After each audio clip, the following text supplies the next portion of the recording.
Hi everyone, welcome to this new episode of CX Update, your monthly source of inspiration about customer experience. Welcome to this new episode, everyone.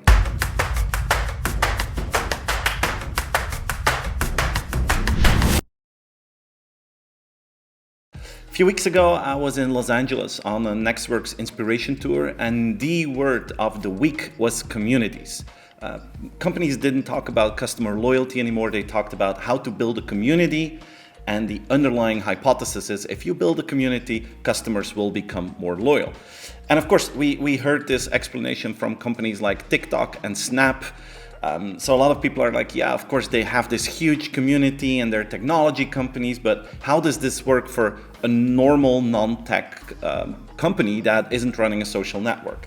And I thought that was a very interesting question. So I was thinking about a number of strategies that you can use to build your own community. And the first one is memberships. Can you create a membership? Can you create a group around your brand? Of course, Amazon Prime is the top example of that. And again, that's a technology company. I'm aware of that. But also more traditional retailers like Lululemon, who is into fashion, sports fashion.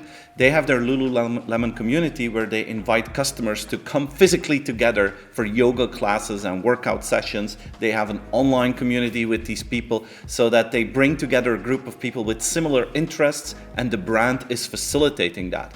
And I think this is something that almost every organization can think about. If you own a bookstore, why don't you run the book club in your store? And if you don't have the energy to do it yourself, find someone who runs it and you facilitate it. If you're in the food business, maybe you can have wine tasting or whiskey tasting events. You can be the host of that, or you can be the facilitator of that. But every business has, let's say, an expertise and an entertainment layer around it where you can become the facilitator and where you create a membership, a group, a community of people around your brand, around that topic. And that's what brings loyalty. So memberships is the first strategy you can use. The second one that we are seeing more and more is the use of Web3 technologies. Again, in LA, I had the pleasure to meet Niels Jewell. And Niels is the producer of films like The Irishman. He works with Scorsese as a director, and he is frustrated with the movie world because he's like, as a producer or as an actor, you get often part of the profit, but the big studios, they are so non-transparent about their costs that even big films like the Harry Potter films, they were not profitable. Warner Studios didn't make any money by Harry Potter films. We all know that's not true, but in the books, it looks like it's not profitable, so they don't have to share the revenues and the profits with their actors and with their crew. So Niels thought that was totally unfair. And that's why he started NFT Studios. And NFT Studios is a form of crowdsourcing for films. So you buy a piece of the film. If enough people do that, they have enough money to actually make the film. And they're fully transparent in all their costs. So when the movie becomes successful, the NFT owners get part of that revenue. That is part of the smart contract, that is part of the NFT that you buy. And by doing so, he creates a shared interest, which creates a community, which is creating loyalty for that film, because you are part of that investment. That's strategy number 2. You can use new technologies to create commitment. Strategy number 3 is, can you activate your ambassadors? And you can do that in a very simple way. Like when you buy a new iPhone, there's always an Apple sticker in that little box. So you can use that sticker to show that you're an Apple fan. That's a very small thing you can do.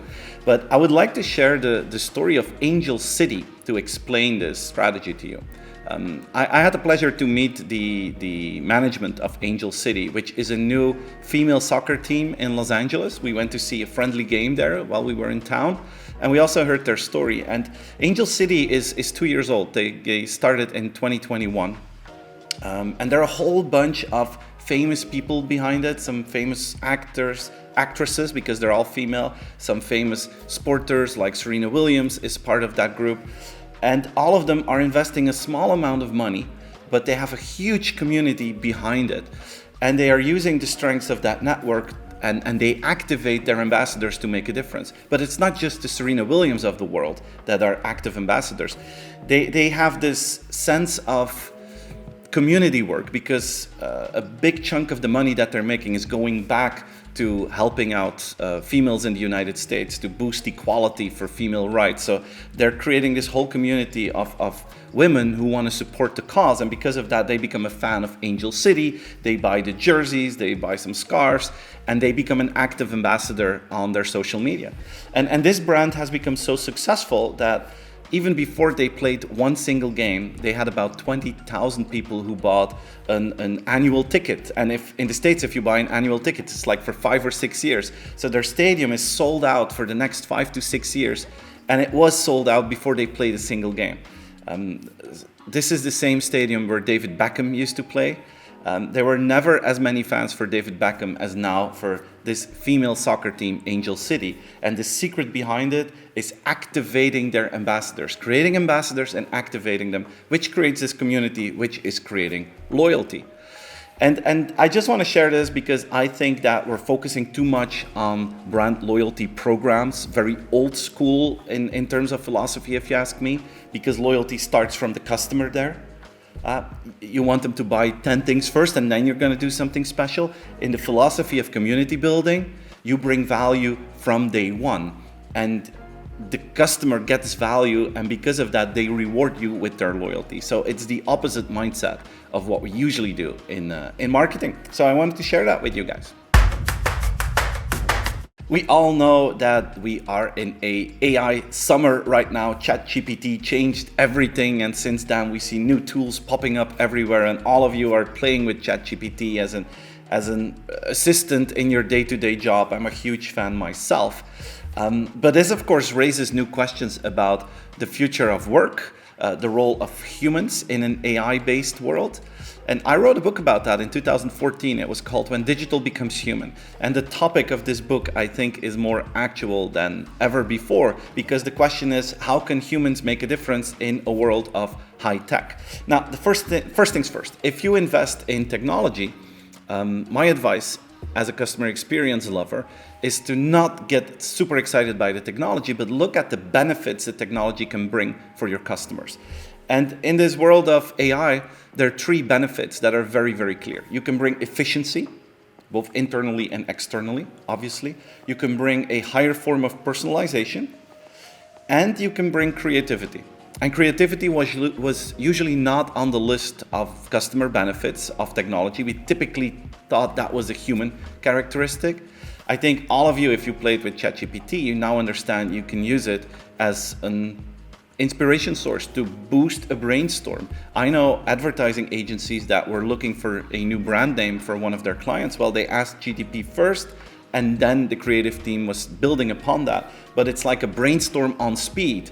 The AI brings in the first layer of creativity, and then the humans continue. So the benefits of this AI for customer experience: efficiency, personalization, and creativity. And then the question is, what is the role of humans? And it's very clear that we're now entering the phase of intelligence augmented, where AI will actually boost the productivity of your teams, of employees. It will boost the outcome and the speed towards customers. Using the technology is augmenting our intelligence. That's going to be the new phase that we're gonna get in, which is cool, which is really, really cool. But then the question is, in this phase of intelligence augmented, what are typical human skills that we will have to become better in the next couple of years? And I see 4 of them. The first one is critical thinking. We're getting a lot of input automated in just a few seconds, and it's so tempting just to copy paste things. But we as humans will have to add a layer of critical thinking to ask ourselves, is this really what we want to communicate? Is this really the output that we were looking for? How can we add critical thinking to this whole philosophy? Second thing is emotional intelligence. A machine doesn't have empathy, a human does.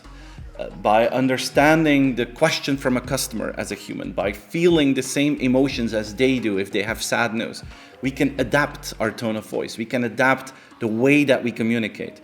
And that emotional intelligence is going to be crucial to add to the output that we get from artificial intelligence, to stay human and not become very distant between our customers and our employees. So emotional intelligence is going to be a crucial one.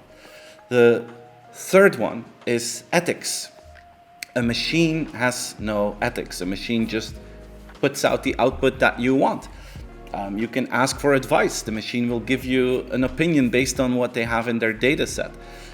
And then it's up to you as a human to see, is this in line with the values that we have as an organization? Is this in line with the ethical standards that we have in our organization?